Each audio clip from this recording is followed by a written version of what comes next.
La noche en que mi esposa me llamó inútil, puse a escondidas somníferos en su leche. Si no podemos vivir, moriremos juntos. Al despertar, encontré una voz suave y dulce en mi mente. Papá, mamá esconde una prueba de embarazo en el bolsillo. Busqué frenéticamente en el abrigo de mi esposa, y al ver las 2 líneas rojas, todo mi cuerpo tembló. No llores, papá. La voz en mi mente susurró suavemente, puedo ver el futuro. Primero, vamos a arruinar a quienes te hicieron daño. 1. No recuerdo bien, pero esta debe ser aproximadamente la 1000ª vez que mi esposa, Lucía, me señala con el dedo y me grita inútil. Carlos, estaba ciega cuando me casé contigo. Mírate ahora, ni siquiera vales lo que un perro. Su voz aguda atravesó mis tímpanos como agujas envenenadas. Bajé la vista para mirar la suciedad bajo mis uñas, luego miré su limpio camisón de dormir. Ni siquiera me molesté en defenderme. Quizás este silencio total y adormecido la enfureció aún más. Lucía se levantó de un salto, agarró la taza de leche medio vacía de la mesa y me la arrojó a la cara. ¿Estás sordo cuando te hablo?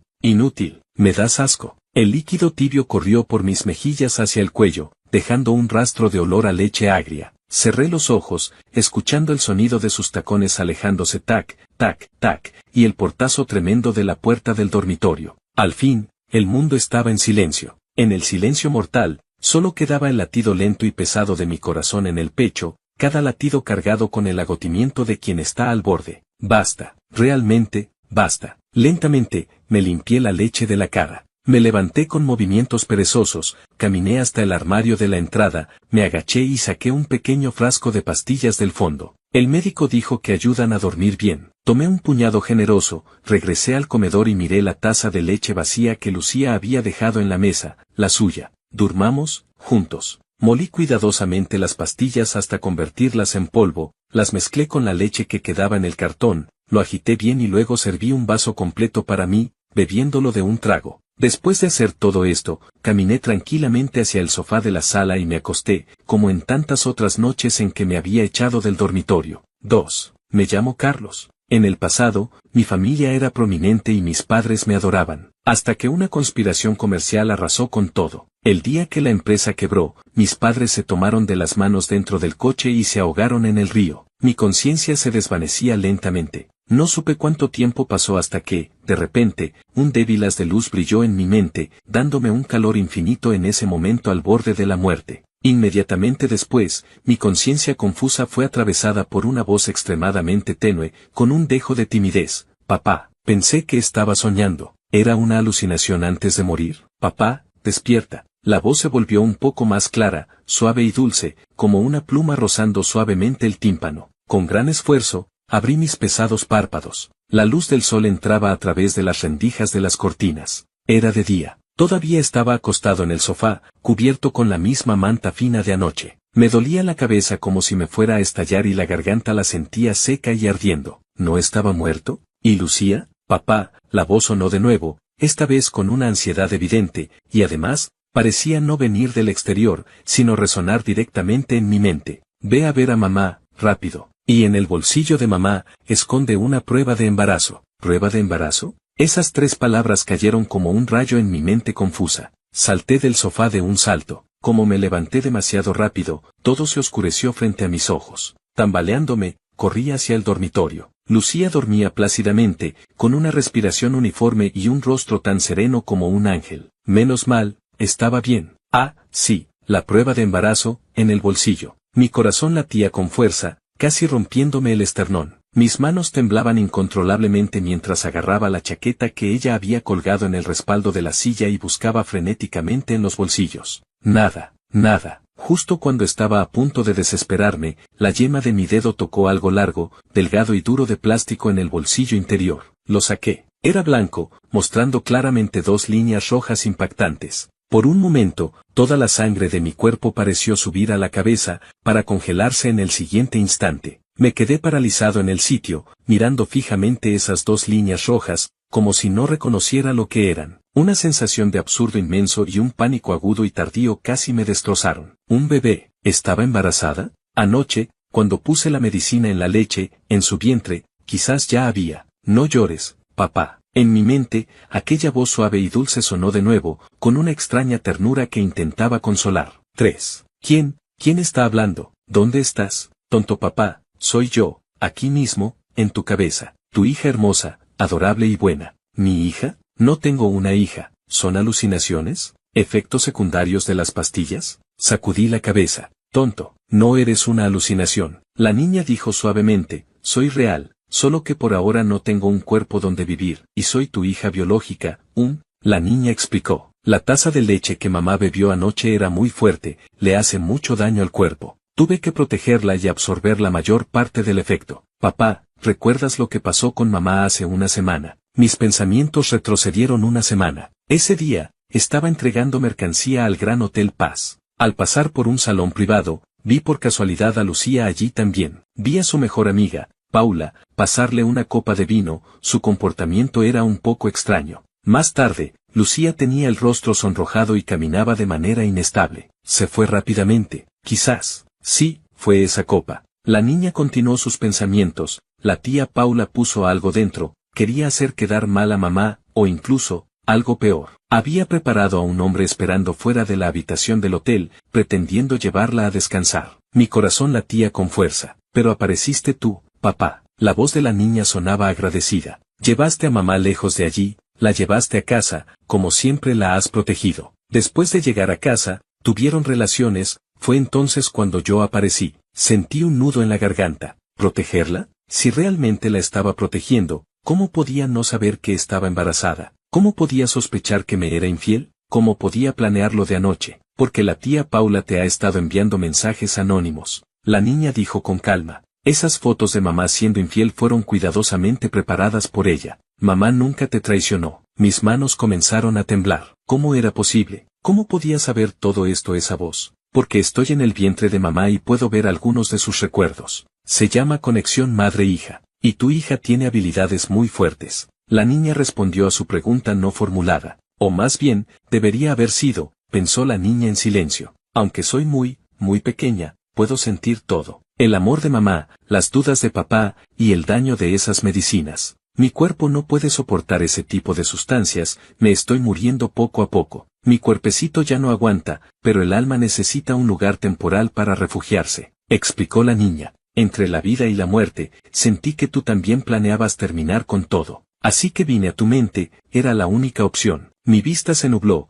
las lágrimas ya habían empapado mi rostro, sin poder distinguir si era una alucinación o la realidad. ¿Una niña no nacida? Eso era demasiado absurdo, pero, mirando la prueba de embarazo en mi mano, las dos líneas rojas brillantes. Yo casi. Una náusea me invadió, casi vomité, casi mato a mi esposa y a mi hijo. No, ya maté a uno. Mi cuerpo ya no puede mantener la vida. La niña confirmó su más profundo temor. Pero mi alma sigue aquí, viviendo temporalmente. Cuando mamá vuelva a quedar embarazada, podré regresar. Siempre que ustedes dos se reconcilien de verdad. Pero, solo tengo un mes de tiempo. Me volví hacia mi esposa dormida y coloqué mi mano suavemente sobre su vientre. Lo siento mucho. Dije con voz entrecortada. Perdóname, mi pequeña princesa. No pasa nada, papá. Te ayudaré. La voz en mi mente respondió con suavidad. Puedo ver el futuro. La voz hizo una pausa, como si hubiera encontrado una coordenada segura en el vasto y resonante vacío de la conciencia, cayendo suavemente, pero con el peso de una montaña. Primero, vamos a arruinar a quienes te hicieron daño. Conseguir reencarnar fue difícil, y casi me matan. No puedo permitir que un montón de payasos arruinen esto. Soy vuestra Insiwang.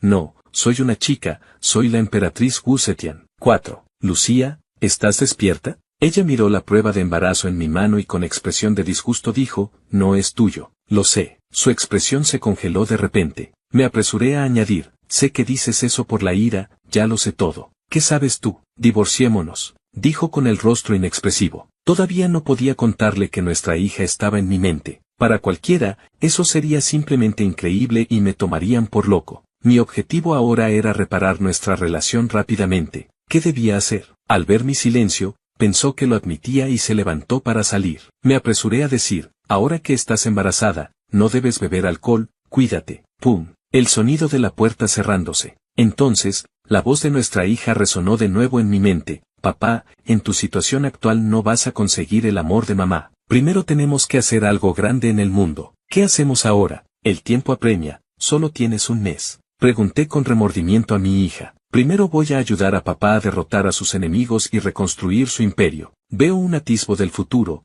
debemos esperar una oportunidad, que llegará en 15 días. No hay mucho tiempo, en nuestra situación no podemos desperdiciar ni un minuto. 5. Lucía fue a buscar a su mejor amiga, Paula. Quería confirmar algo, si ella había preparado aquella trampa aquella noche. Lucía, ¿qué broma es esta? ¿De verdad le pusiste los cuernos a tu Carlos? La amiga Paula señaló el vientre de Lucía y dijo con una sonrisa de sorpresa y astucia, ¿de verdad no estás segura de si es de Carlos? Lucía se volvió bruscamente hacia ella. Sí, ese día fue ella quien llevó a Lucía a la reunión, diciendo que era una fiesta entre amigos para charlar. Una vez allí, no dejó de darle de beber, y luego Lucía comenzó a sentirse mal. Lucía, esto es demasiado, Carlos siempre ha sido tan bueno contigo. Al principio, tu familia no tenía buena situación económica, pero él insistió en casarse contigo, gastó dinero en ti y siguió siendo bueno contigo. Debes saber que en las grandes familias suelen casarse por interés. Apenas la familia de Carlos se arruinó, ¿ya estás buscando un nuevo amor con tanta prisa? Ah, por cierto, conozco a un tal director Wang, con poder e influencia, una persona en quien se puede confiar. ¿Qué te parece si les presento? ¿Puedo llamarlo ahora para que venga y se vean? El corazón de Lucía se hundía poco a poco. Cada palabra era una trampa, una forma de menospreciarla. Paula, quien antes era la mejor amiga de Lucía, asentía y negaba con la cabeza ante estas palabras. Nunca antes me había dado cuenta de que andaba con un montón de gente basura. Por suerte, se dio cuenta a tiempo. Paula se acercó con una copa de vino. Lucía se levantó lentamente y dijo, ya no bebo, estoy embarazada. Tienes razón, ya que Carlos ha sido tan bueno conmigo, debería acompañarlo bien. Ahora es cuando más me necesita. Me voy. De camino a casa, Lucía revisó su teléfono y vio una publicación en su estado de WhatsApp. Fulana de tal, el marido en la quiebra, la esposa en la cama con un director, el padre del niño es un misterio. Bajo el texto, la foto mostraba claramente a Lucía bebiendo con alguien en una mesa. Un dolor punzante atravesó el corazón de Lucía. ¿Qué pensará él de mí? Total, vamos a divorciarnos, quizás sea mejor así. 6. Por la tarde, Lucía tomó una decisión y quedó conmigo. Divorciémonos. La voz de Lucía era muy suave, pero como un cuchillo de hielo, se clavó con precisión en mi corazón. El restaurante giratorio en la azotea del Centro Global, con un gasto promedio de 4 cifras por persona. Las lámparas de cristal refractaban una luz cara y cálida, iluminando el rostro impecable de Lucía y también mi camiseta blanca, descolorida por el lavado. Este era el lugar de nuestra primera cita. En ese entonces, reservé todo el restaurante para celebrar su cumpleaños. Ahora, ese dinero sería suficiente para mis gastos de 3 meses. ¿Por qué? Mi voz sonaba áspera como el papel de lija. Lucía, manteniendo la elegancia, cortaba el filete en su plato, sin siquiera levantar la vista para mirarme. Carlos, eres un buen hombre. Hizo una pausa, el sonido de los cubiertos chocando con el plato era claro y nítido. Pero no puedes darme la vida que quiero, solo porque estoy en la quiebra. No es eso. Se tocó inconscientemente el vientre. El mes que viene empezaré a trabajar en el grupo Héctor. Finalmente dejó los cubiertos y tomó la servilleta para limpiarse suavemente la comisura de los labios. Mis amigas llevan bolsos Hermès, conducen Porsche. ¿Y tú? Dudas hasta para pedirme un postre. Cada palabra era como una bofetada, ardiente, golpeándome en el rostro. Apreté los puños bajo la mesa, las uñas se clavaban profundamente en las palmas. 4 años de sentimientos, resulta que no valían ni un bolso Hermès. ¿Así de simple? Casi logré sacar las palabras entre dientes. Sí. Lucía reunió valor, su mirada mostraba una lástima desde lo alto, como mirando a un niño que no entiende. Héctor me está cortejando. Héctor, el hijo único del grupo Héctor. Hoy me regaló un Maserati, rojo. Sacó una tarjeta bancaria de su bolso Hermès y la deslizó suavemente frente a mí. Aquí hay 10.000 euros, es mi compensación para ti. En el futuro, no nos contactemos más. Miré fijamente esa tarjeta, y de repente solté una risa baja. 7. Hace medio año, todavía era el heredero del grupo Carlos. Podía comprar este restaurante sin pensarlo. En ese entonces, Lucía se acurrucaba en mis brazos y decía que sería feliz conmigo incluso viviendo en un apartamento alquilado. ¡Qué irónico! Extendí la mano, tomé la tarjeta. Luego, bajo la mirada satisfecha de Lucía, la doblé lenta y lentamente en 2. No es necesario. Devolví la tarjeta rota a la mesa, mi voz era espantosamente tranquila. Te demostraré lo ridícula que es tu elección hoy. Si dentro de un mes sigues insistiendo, aceptaré el divorcio. El rostro de Lucía cambió de color una y otra vez. Me levanté y miré por última vez a esta mujer a la que amé durante 4 años. Me di la vuelta, con la espalda recta como un pino. Lo siento, Carlos, no tengo alternativa. 8. Los siguientes días, no contacté a Lucía. Primero debía recuperar lo que me pertenecía. Después de la incómoda cita con Lucía, ya era el atardecer. El último destello del crepúsculo fue devorado por la noche. El letrero de neón del bar Mar posterior era como una bestia gigante despertando, abriendo sus ojos borrosos. Me paré a la entrada, la música ensordecedora llegaba a través del suelo, golpeando los latidos de mi corazón. Respiré hondo, el aire mezclado con alcohol y perfume no me relajaba. Las palabras de mi hija resonaban en mi mente. Papá, aquí encontrarás a una persona que puede cambiar nuestra situación actual. Pero ¿quién era esa persona? Me abrí paso entre la multitud ruidosa y encontré un lugar en la esquina de la barra. Frente a mí, figuras y copas se movían, cada persona inmersa en su propio mundo. No podía ir preguntando a cada uno, hola, ¿eres mi salvador? Esta idea me hizo sonreír con autocrítica. Justo cuando la ansiedad estaba a punto de abrumarme, un dolor familiar pero extraño me atravesó el borde de mi campo visual. No era una imagen clara como la de mi hija, sino el presagio de mi propia habilidad desencadenándose, como una corriente eléctrica atravesando mi cerebro. Instintivamente, miré hacia la mesa de la derecha, al frente. Casi al mismo tiempo, una imagen fragmentada irrumpió violentamente en mi mente. Una mujer con un traje azul marino, de apariencia eficiente, arrojaba furiosa una copa de vino tinto a la cara de un hombre calvo sentado frente a ella. La copa se rompía, el hombre gritaba desconcertado, las miradas a su alrededor se concentraban en ellos.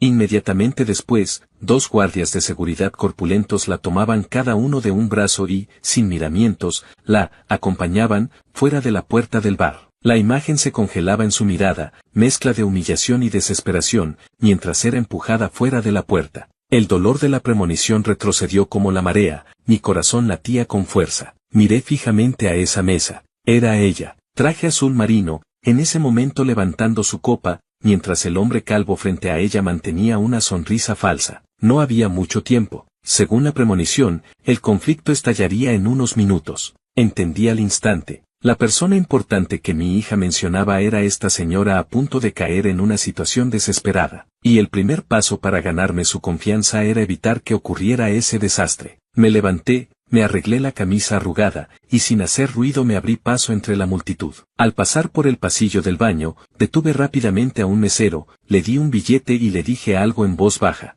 Luego, me dirigí directamente a esa mesa y, bajo las miradas atónitas del hombre calvo y la señora, me incliné ligeramente y dije con una voz clara y urgente que solo ellos 3 podían oír. Señorita Laura, disculpe la interrupción. El empleado Liu de su departamento de proyectos acaba de llamar urgentemente, dice que los datos clave del proyecto Mar Azul, que está negociando se han filtrado, necesita que llame de inmediato para solucionarlo. Esta era la información fragmentada sobre su identidad que acababa de captar de la premonición. Laura abrió los ojos de golpe, una chispa de verdadera sorpresa y duda cruzó su rostro. Ella no tenía ningún subordinado llamado Liu, pero el nombre preciso del proyecto. El hombre calvo inmediatamente se mostró molesto. ¿Quién eres tú? ¿No ves que estamos hablando de negocios? Sin siquiera mirarlo, seguí fijando a Laura, mi mirada sugiriendo algo al pasar por su copa y la botella de vino sobre la mesa, enfatizando el tono. Además, el director Wang me pidió que le recordara su alergia especial al vino tinto. Tenga cuidado, que no caiga ni una gota. Puse especial énfasis en alergia especial. Laura era una mujer muy inteligente. La primera advertencia sobre el proyecto la dejó perpleja,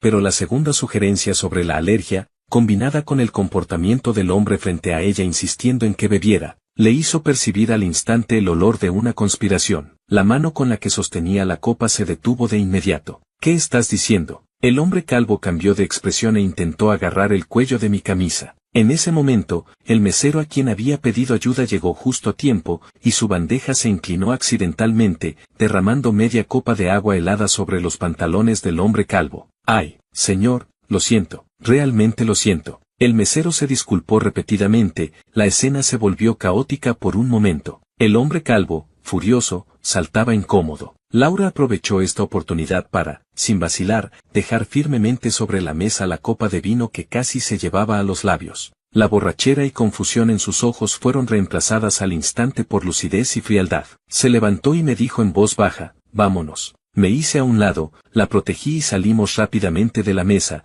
dejando atrás el caos y los gritos furiosos del hombre. 9. Unos minutos después, a la entrada del pasillo de incendios, relativamente tranquilo del bar, Laura se había calmado por completo. Me examinó. No eres de mi empresa. ¿Quién eres? ¿Cómo sabes lo del Proyecto Mar Azul? ¿Y cómo sabías que había algo malo en esa copa? Me llamo Carlos. No evité su mirada. En cuanto a cómo lo supe, señorita Laura, si te digo que, vi, cómo, si te hubieras tomado esa copa, él usaría la excusa de la alergia que provoca un trastorno mental, para que los guardias te echaran del bar, arruinando tu reputación, ¿me creerías? Laura contuvo la respiración. Esta explicación iba más allá de su comprensión, pero todo lo que acababa de ocurrir, especialmente la copa de vino de la que se le advirtió con precisión, no le permitía refutarlo. Él es mi rival en los negocios, quiere obligarme a firmar un tratado desventajoso con estos métodos sucios. La mirada de Laura era penetrante. Me salvaste, evitaste lo peor,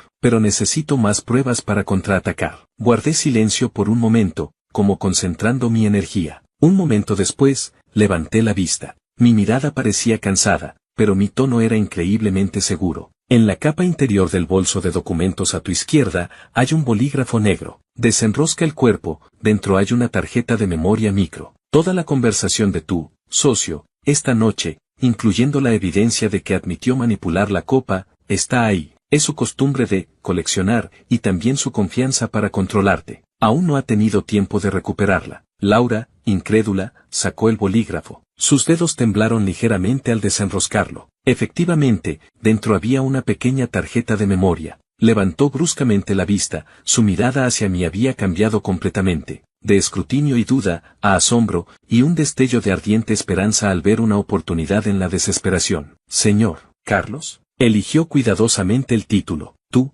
¿quién eres realmente? La miré. Sabía que había llegado el momento crucial. No respondí directamente. En su lugar, presenté mi oferta, que también era el verdadero propósito de la premonición de mi hija. Soy una persona que puede ver ciertas cosas. Por ejemplo, puedo ver que la verdadera crisis detrás de tu grupo Laura no se limita a lo de esta noche. Podemos hacer un trato, yo te ayudo a estabilizar el grupo, a solucionar el desastre que dejó tu padre. A cambio, espero que me brindes algo de ayuda. Necesito urgentemente una gran cantidad de capital, pero para ti es solo una gota en el océano. Bajo la luz de la noche, Laura observó fijamente a este hombre misterioso. Las luces y sombras del bar jugaban en mi rostro, haciéndome parecer tanto ordinario como insondable. Lenta y solemnemente, asintió con la cabeza. 10. Conseguí con éxito el primer capital inicial, formé un equipo de inversión en bolsa y, a través de la capacidad de mi buena hija para predecir las fluctuaciones financieras de las próximas horas, después de unos días de operaciones,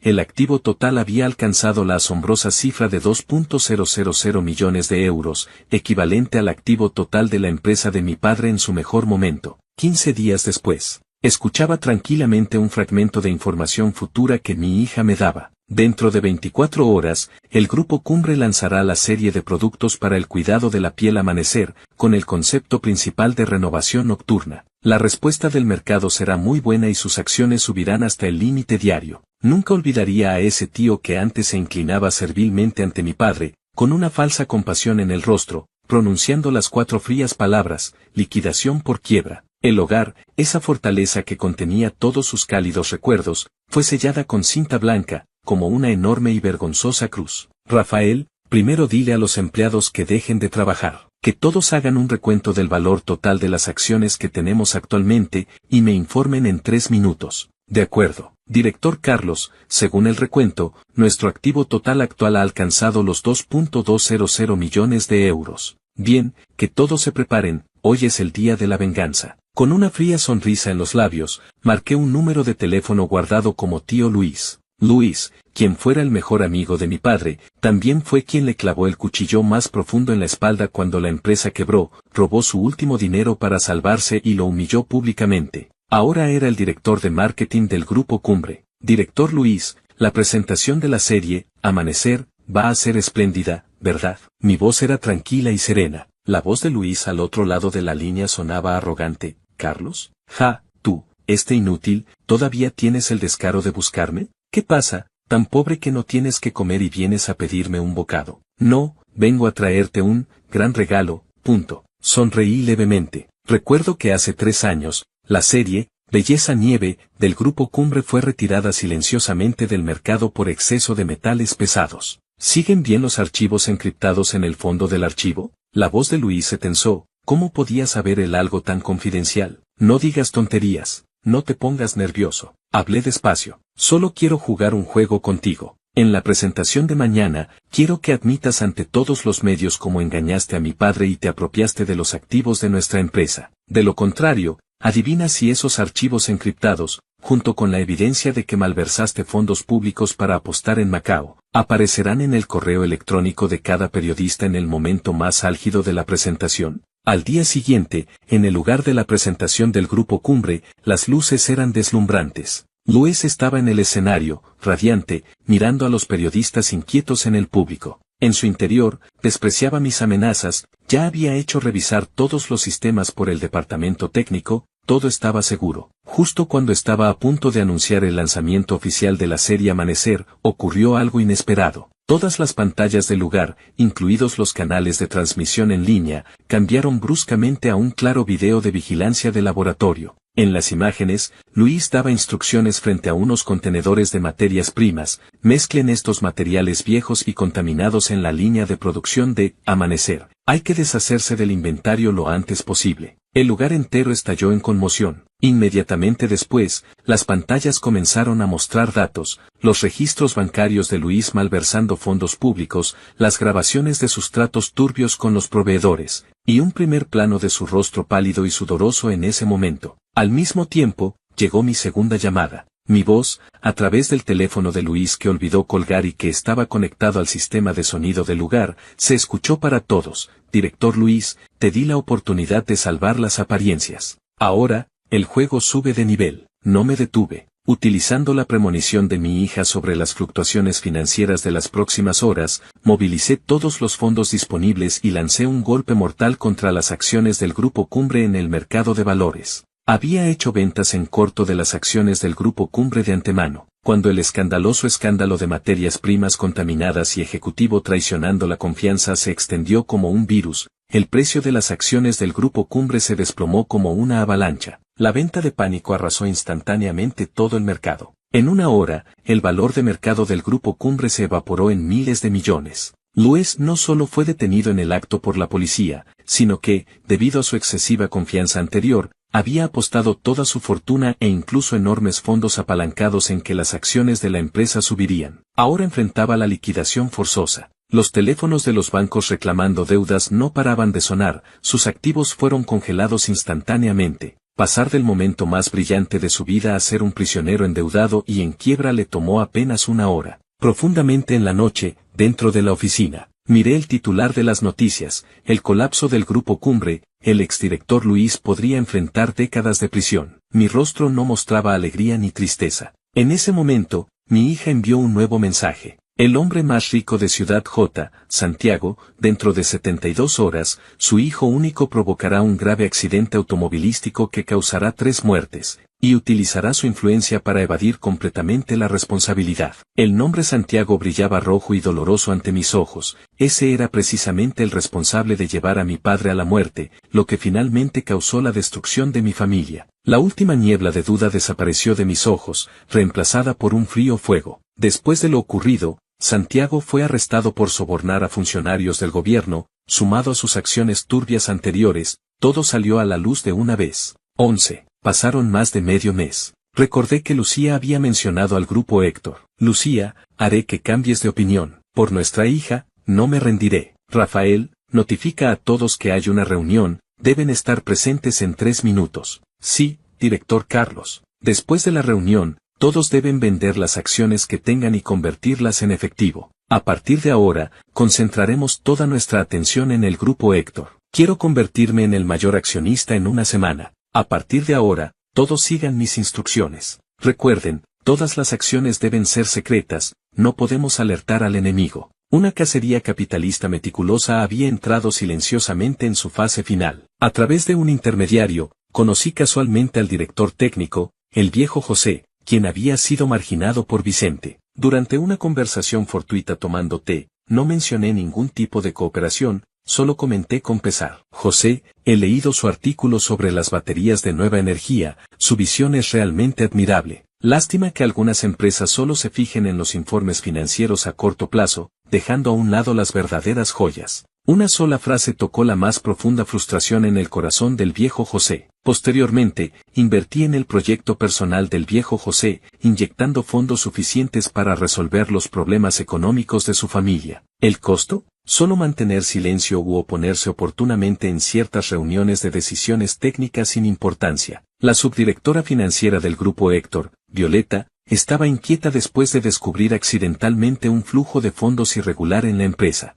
Mi gente casualmente le proporcionó una forma segura de denuncia anónima y le aconsejó amablemente que se protegiera a sí misma. Cuando Violeta descubrió que la carta de recomendación para que su hijo estudiara en el extranjero había sido misteriosamente gestionada, entendió de qué lado debía estar. Los registros financieros internos que proporcionó se convirtieron en el mapa de navegación para mis movimientos en el mercado de capitales. Con la información de los contactos internos, mis operaciones en el mercado de capitales fueron certeras como cuchillos que cortaban carne. Varias pequeñas agencias de consultoría que controlaba comenzaron a publicar de manera constante informes desfavorables sobre el grupo Héctor. Al mismo tiempo, a través de cuentas offshore, financié a varios blogs financieros con millones de seguidores para que hicieran críticas fundamentadas sobre el grupo Héctor. Cuando las dudas del mercado comenzaron a crecer, utilicé múltiples cuentas anónimas para vender continuamente pequeñas cantidades de acciones del grupo Héctor, creando pánico y una caída gradual. Justo cuando Vicente, desbordado,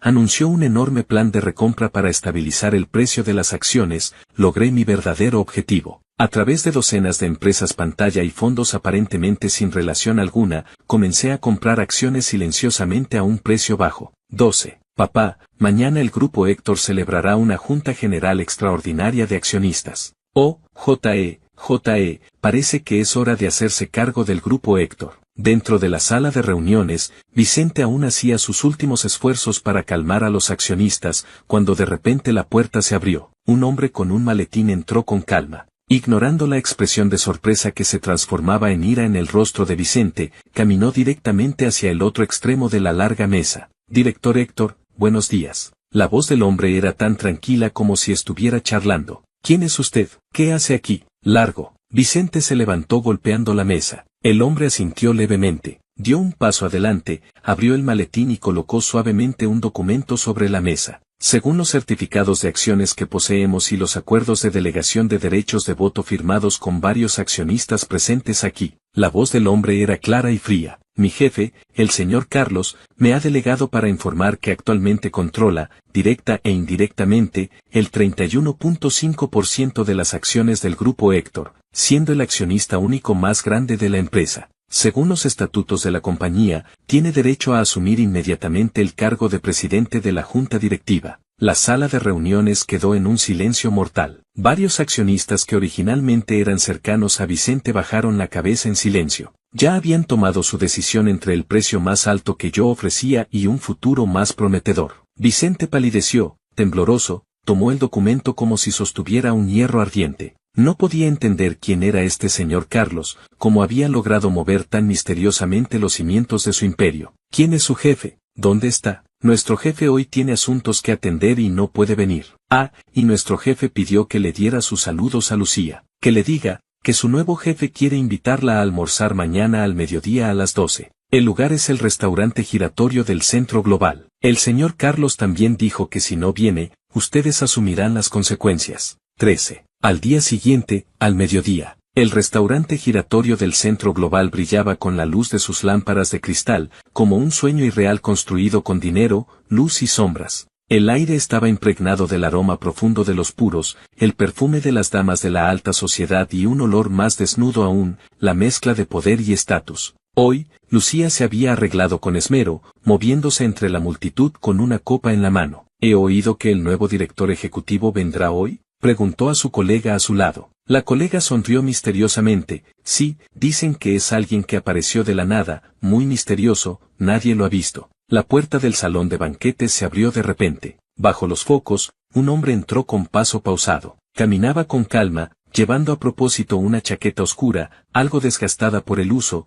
que parecía fuera de lugar allí. Era como una piedra áspera que cae accidentalmente en un plato de perlas, rompiendo al instante la armonía de ese lugar de ostentación. En el momento en que mi figura apareció en la entrada, el bullicio, las risas, como si un cuchillo invisible las cortara, cesaron abruptamente. Innumerables miradas se clavaron en mí, sorpresa, escrutinio, que rápidamente se transformaron en un desprecio descarado y susurros burlones. A mi paso, era como Moisés separando las aguas, solo que lo que separaba eran dos vidas completamente diferentes, por un lado, el mundo del lujo y la alta sociedad, por el otro, yo, ese inútil que ellos creían en bancarrota y sin un céntimo. Mi mirada recorrió tranquilamente todo el lugar y pronto se detuvo en la mesa junto a la ventana. Allí, en el lugar con la mejor vista de todo el restaurante, y que más mostraba el estatus, estaba Héctor, el hijo del anterior presidente del grupo Héctor, sentado en el asiento principal, lleno de entusiasmo. Y a su lado, sentada, estaba mi esposa, Lucía. Lucía estaba especialmente radiante hoy,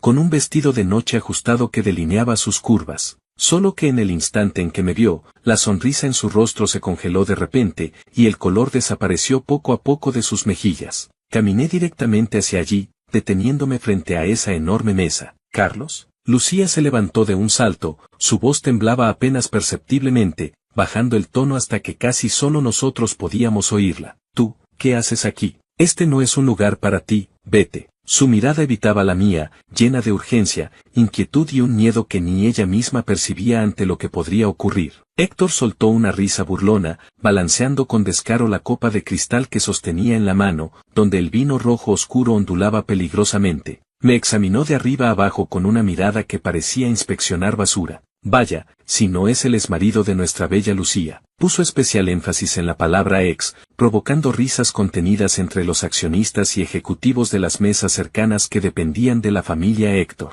¿Qué pasa? ¿No encuentras qué comer y viniste olfateando hasta aquí? Un accionista gordo y con cara de pocos amigos habló con tono sarcástico. Señor Héctor, ya que vino, este es un lugar al que probablemente no tendrá otra oportunidad de entrar en su vida. ¿Por qué no le ofrecemos un trago? Héctor movió los ojos, una sonrisa maliciosa cruzó su rostro, chasqueó los dedos. Un camarero que llevaba una botella de vino y una copa vacía se acercó inmediatamente, inclinándose. Héctor señaló hacia mí con la barbilla, dirigiéndose al camarero, pero en realidad hablando para todo el lugar. Ya que está aquí, que no se quede sin hacer nada. A nuestra mesa justo nos falta alguien que sirva el vino. Carlos, veo que tienes brazos y piernas, ven aquí y sírvele vino a estos señores. Si lo haces bien, tal vez te den una propina que te alcance para comer unos días. Ja, ja, ja. El señor Héctor es muy generoso. Las risas estallaron en el lugar, desenfrenadas. Esas miradas eran como agujas envenenadas, clavándose densamente en el hombre que estaba aislado frente a la mesa. El rostro de Lucía estaba pálido de miedo, sus uñas se clavaban profundamente en las palmas de sus manos. En mi rostro no había ninguna señal de ira por la humillación, ni siquiera miré a quienes se reían. Solo observé tranquilamente a Héctor, con una mirada profunda como un lago helado e insondable. Justo cuando las risas alcanzaban su punto máximo, me moví. 14. No tomé la botella de la bandeja del camarero,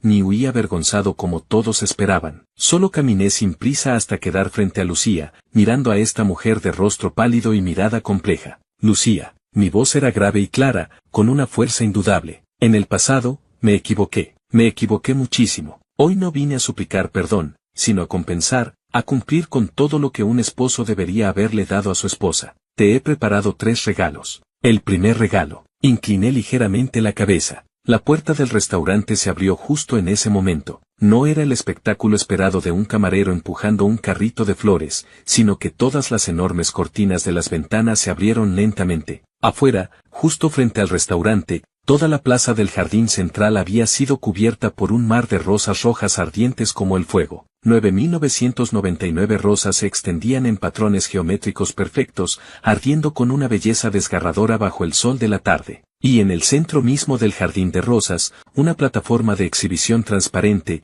hecha de un vidrio especial, se elevaba lentamente. Un haz preciso de luz se posó sobre ella. Un collar yacía sobre terciopelo negro. El diamante principal, lágrima de la Vía Láctea, refractaba bajo la luz un brillo cegador, como si una galaxia entera hubiera sido concentrada en él. No necesitaba presentación. Su pureza, tamaño y corte anunciaban en silencio su valor incalculable. Entre la multitud, algunos entendidos contuvieron la respiración y murmuraron con asombro, esa es, la lágrima de la Vía Láctea, que un comprador misterioso adquirió por 500 millones de euros en la subasta, la obra maestra del diseñador Alan Foster. Mi mirada nunca se despegó de Lucía, todo el esplendor del mundo debería estar a tu altura. Antes estaba ciego, no podía ver tu luz. El asombro se extendió en los ojos de todos. Las burlas desaparecieron, reemplazadas por incredulidad y estupefacción. Ordené que trajeran el collar y se lo coloqué personalmente a mi esposa. Inmediatamente después, saqué el segundo regalo,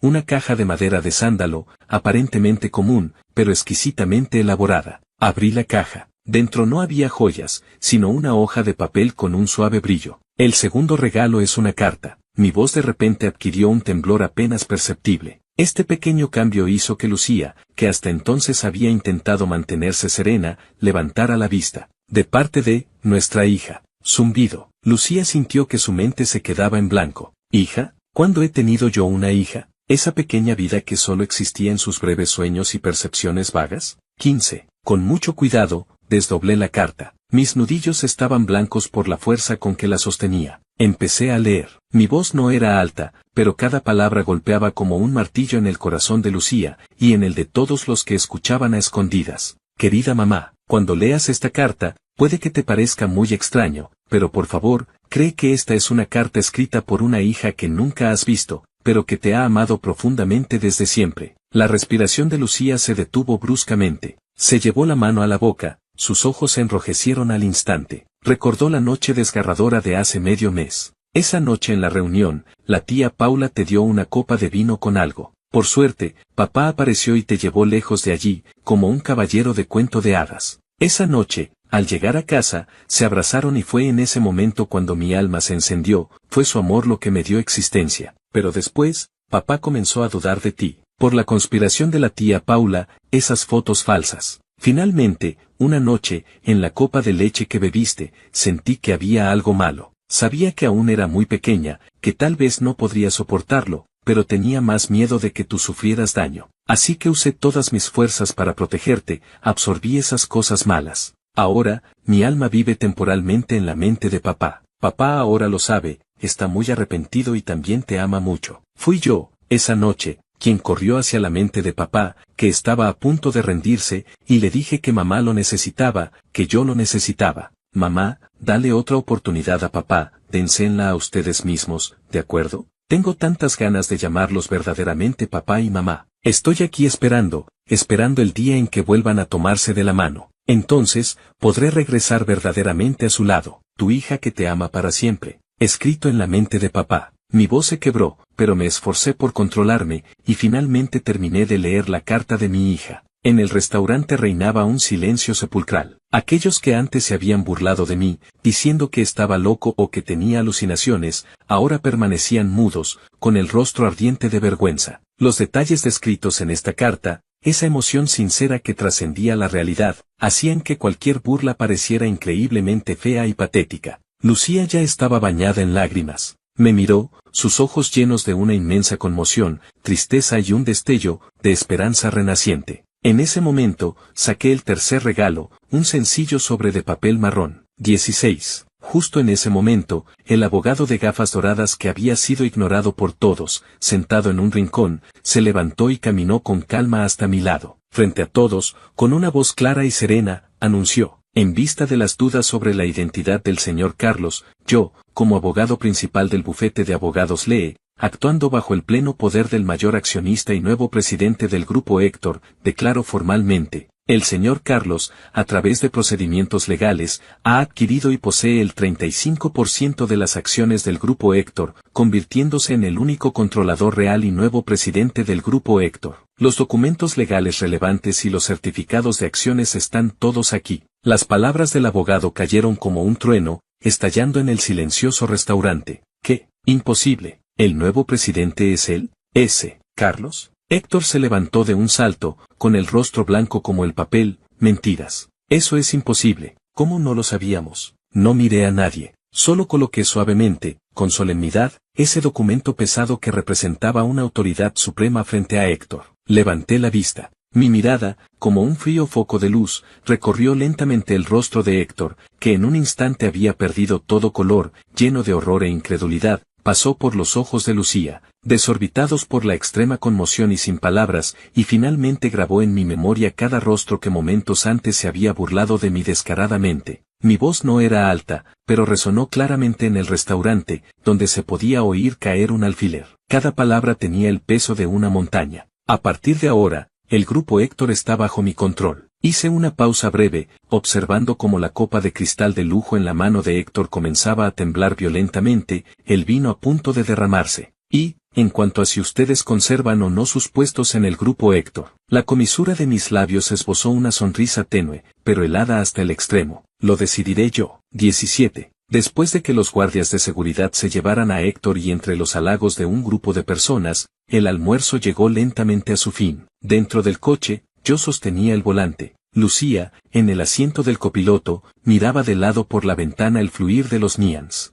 Entre nosotros fluía una calma, largamente ausente, ligeramente cautelosa. Hoy, gracias. Lucía dijo suavemente, rompiendo el silencio. No solo por lo que lograste, sino también por nuestra hija. Una suave sonrisa asomó en mis labios. Justo cuando iba a responder, los faros cegadores de un coche que venía en sentido contrario se encendieron de repente. Un coche negro, aparentemente fuera de control, atravesó la barrera divisoria y se dirigió directamente hacia nosotros. Cuidado. Mis pupilas se contrajeron bruscamente. El grito de advertencia salió de mis labios. En un instante, no tuve tiempo de pensar. Fue puro instinto proteger la cabeza y el cuello de Lucía, inclinando todo mi cuerpo tanto como pude, usando mi espalda y hombros para crear una frágil barrera para ella. ¡Boom! El sonido tremendo del impacto, el chirrido estridente de los cristales rompiéndose, el gemido del metal retorciéndose llenaron instantáneamente el mundo. Las bolsas de aire se desplegaron de golpe. La fuerza del impacto me golpeó brutalmente en la espalda. Solté un gemido ahogado. Sentí que mis huesos se desmoronaban, un dolor agudo me invadió. Algo me había cortado en la sien,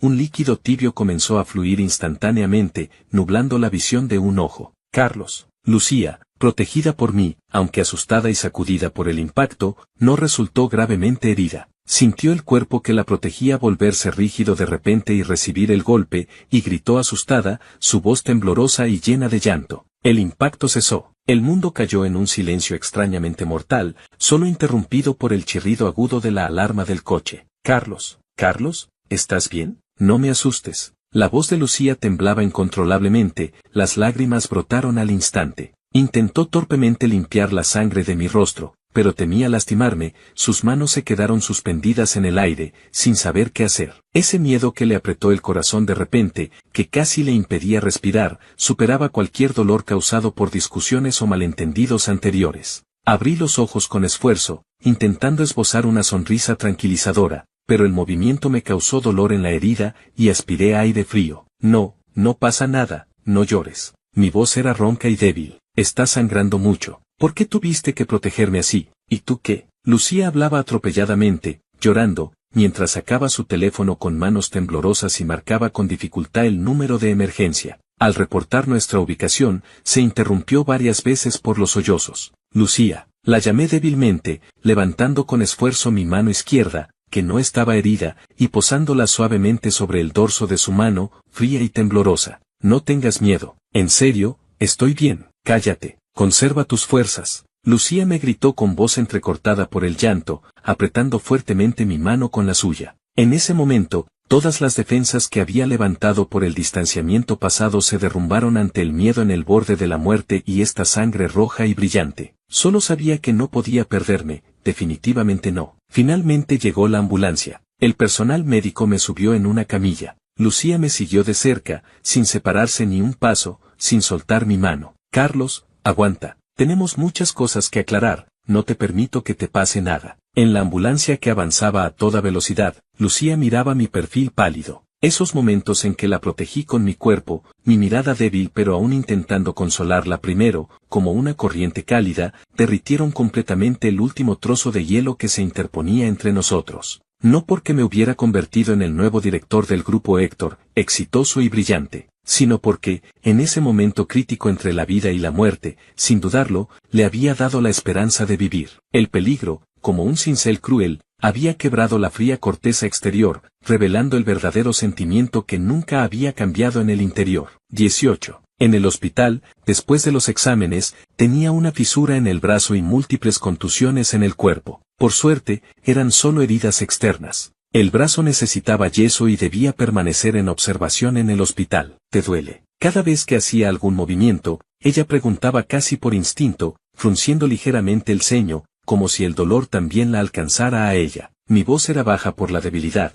pero llena de una firmeza innegable. Siempre que estés tú, no duele, tonto. Sus ojos se enrojecieron ligeramente, reprendiéndome con cariño. La próxima vez no lo hagas más. No habrá próxima vez. Apreté sus dedos, entrelazando nuestras manos. Lucía, en el pasado me perdí, por esas cosas vanas casi te pierdo. Este accidente me hizo entender completamente que nada es más importante que tú y nuestra familia. Perderte, incluso si tuviera un imperio de 100.000 millones, mi mundo sería un desierto. Era la primera vez que exponía mi interior de manera tan directa y humilde, sin la aureola del director ejecutivo, solo un hombre que casi perdió a su amada, lleno de miedo y alivio. Las lágrimas de Lucía finalmente cayeron, una tras otra. Se inclinó, apoyando su frente suavemente contra la mía, nuestro aliento cálido se entremezclaba. Los dos fuimos tontos. En el futuro, estaremos bien, nunca más nos separaremos. El hielo se rompió en ese momento. Lo no dicho tenía más peso que las palabras. Los días siguientes,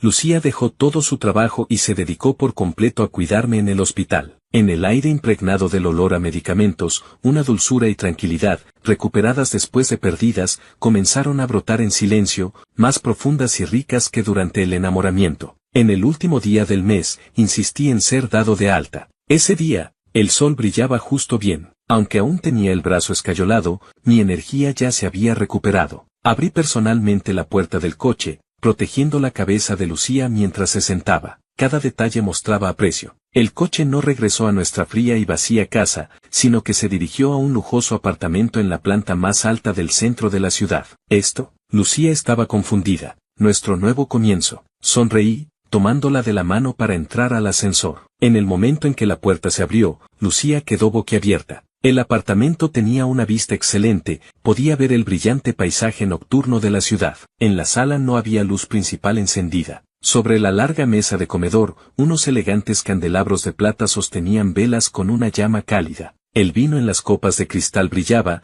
el aire flotaba con la fragancia de las rosas y el tentador aroma de un filete. Con el brazo aún lesionado, ¿cómo preparaste todo esto? El secretario Pablo ayudó un poco, la interrumpí, mi mirada ardiente. Pero invitar a la dueña de casa debe hacerlo personalmente el dueño. Con gesto caballeroso, le acerqué la silla. Aunque el movimiento era un poco torpe por el brazo lesionado, eso lo hacía aún más solemne. La luz de las velas se reflejaba en mis ojos profundos, y también suavizaba el contorno feliz del rostro de Lucía. Hablamos de los buenos recuerdos del pasado, planeamos viajes futuros, evitando deliberadamente esos desagradables episodios. El iceberg que antes se interponía entre nosotros ya se había derretido en esta atmósfera cálida y romántica. Lucía, mi voz era grave y llena de magia, hemos perdido demasiado tiempo. Empecemos de nuevo, ¿de acuerdo? No como el director Carlos y la señora Carlos, solo como Carlos y Lucía, una pareja común que se ama. Los ojos de Lucía brillaron con lágrimas, asintió con fuerza entre sonrisas. Sí, me levanté, sellando este nuevo juramento con un beso extremadamente tierno. Este beso tenía el aroma profundo del vino tinto, la calidez de las velas y un amor que, después de superar las dificultades, era más firme que nunca. La noche era envolvente, el amor se extendía como un incendio. Lo que siguió fue natural, ardiente e intenso. Después de que la ola de pasión retrocediera, abracé a Lucía por detrás, apoyando suavemente mi barbilla sobre su cabeza. La mano de Lucía se posó instintivamente sobre su vientre plano. Una sensación extraña pero cálida, como un nuevo brote que emerge de la tierra, comenzó a germinar silenciosamente en su corazón. Unas semanas después, por la mañana, Lucía salió del baño, su rostro mostraba una incredulidad mezclada con una enorme sorpresa y desconcierto. Lo noté de inmediato y me levanté nervioso. Lucía, ¿qué pasa? ¿No te sientes bien? Lucía caminó lentamente hacia mí. Carlos, escuché a nuestra hija hablar, acaba de llamarme mamá. Me quedé paralizado, en ese momento incluso un poco desconcertado. Abracé fuertemente a Lucía, olvidando incluso la precaución por mi brazo lesionado. Mi voz temblaba de emoción. ¡Qué maravilla! Lucía, esto es maravilloso. Por fin nuestra familia puede reunirse. Epílogo. Según la investigación policial, el accidente de Carlos fue un intento de asesinato por encargo del hijo único del anterior presidente del grupo Héctor, quien finalmente fue arrestado por la policía y no saldrá en al menos 10 años. Un año después, la hija de Carlos nació sin problemas. Justo antes de nacer, le dijo a su mamá que durante los primeros 3 años después del nacimiento estaría en un periodo de niebla fetal, igual que un niño común, y que después debía cuidarse bien. Fin.